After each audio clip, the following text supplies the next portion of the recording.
Now,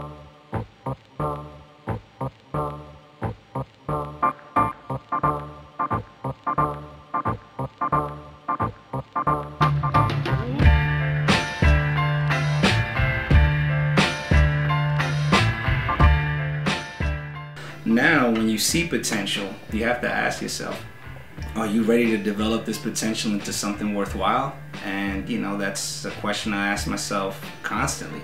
Can I take this and turn it into something big that the masses are going to appreciate but still be true to what we're about over here at Shady? And then sometimes you're fortunate enough to come across an act that is pretty self-contained, whether not only musically but from a team standpoint. And even that's like the modern template now for artists. You want to be as complete as possible. You want to come in with a team intact, your music, your vibe, your lane, a pretty solid idea of what you're trying to do over the next couple of years and how it fits with what we're trying to do over the next few years. And having a team and having your act together prior to walking through those doors, you have a certain amount of leverage in your favor.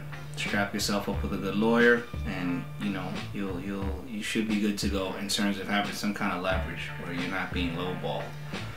You also want to keep in mind that this is a stat-based game now, and what the internet's been able to do for folks is you keep track of the activity that you got going on. That's why I would suggest put it up on YouTube. The internet's been able to provide folks with ammo to do it themselves. Doesn't mean that they're gonna get a deal online. It means that now that momentum and everything that you've created is being documented online. There's proof of this, how hot you are. So you might be hot on the block, but your numbers aren't reflective of that.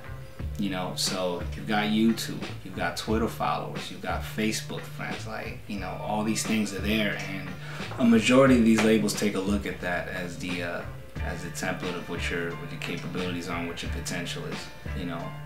You got to look at what the Little B's are doing. You got to look at what Yellow was doing. You got to look at what Mac Miller's doing. Today's genre of artists is very self-sufficient, and that is so the way to move forward. Because it's like, if you have a combination of raw talent, a good team, and some momentum on your side, then you're gonna get a call from myself and just about anybody else in my field. And even with that, keep in mind, you have to ask yourself, am I an act that a major label is gonna dump about $250,000 to $1 million just to make sure, just to get me on the radio? You have to ask yourself that, and you have to be very realistic, because you're gonna say yes to that answer, but there's about 1 million other people saying the same thing, so keep that in mind as you strap your boots up and take a crack at trying to get into the business. To build a livelihood from music and just even rap in general is no easy task. So you really have to ask yourself, are you prepared for this? Are you prepared for those shows performing for 2 people? Are you prepared for those 2 people just standing and looking at you like you're smoking crack?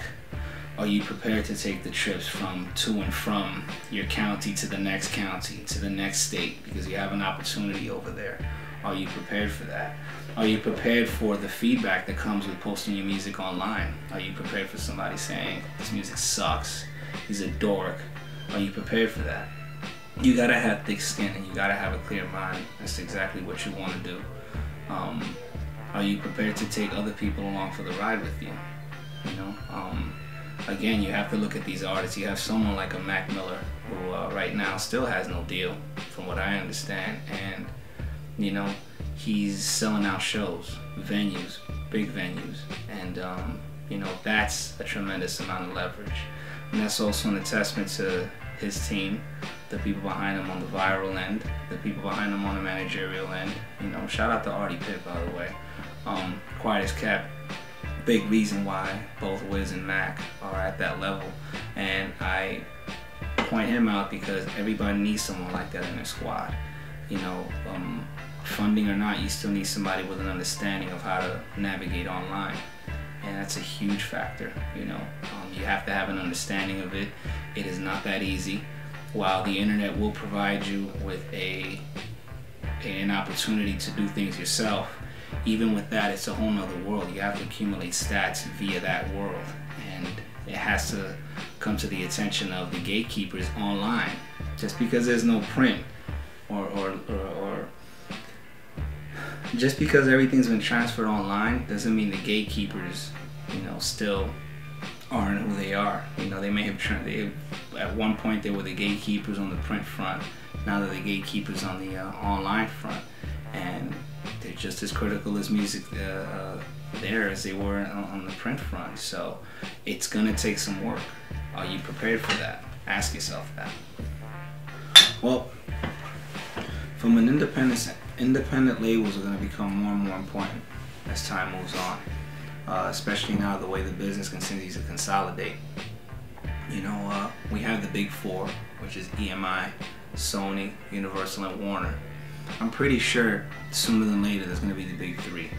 And what happens is that once you continue to consolidate, people get let go, there's changes within that system, and now things become they're very selective of what gets prioritized. Here comes the independent label. The independent label's got a nice little system in play. They've got a following, they've got a brand, and if it makes sense, it's probably in the best interest of that label, of the major label, to be in bed and have a partnership with an independent. But when I'm talking about an independent label, I'm talking about an independent label. I'm not talking about, somebody placing a CEO on their car doesn't mean that they're running an independent label. When I mean a label, it means a full functioning operation, something like what Tech-9 has, which you have to see what Tech-9 is doing. Do your research, but right there is another template of it's probably the parameter from an independent label in 2011 and what the capabilities are. When you're talking about an independent label, you're talking about catalog, you're talking about a warehouse full of merchandise, you're talking about, a brand. And then there's the other side, which is more of an imprint. An imprint would be something that, a very popular artist and his right-hand man, have going on together, and even that in itself is something that's a work in progress. So those are the two options that you have as far as exceeding just being an artist on a business level.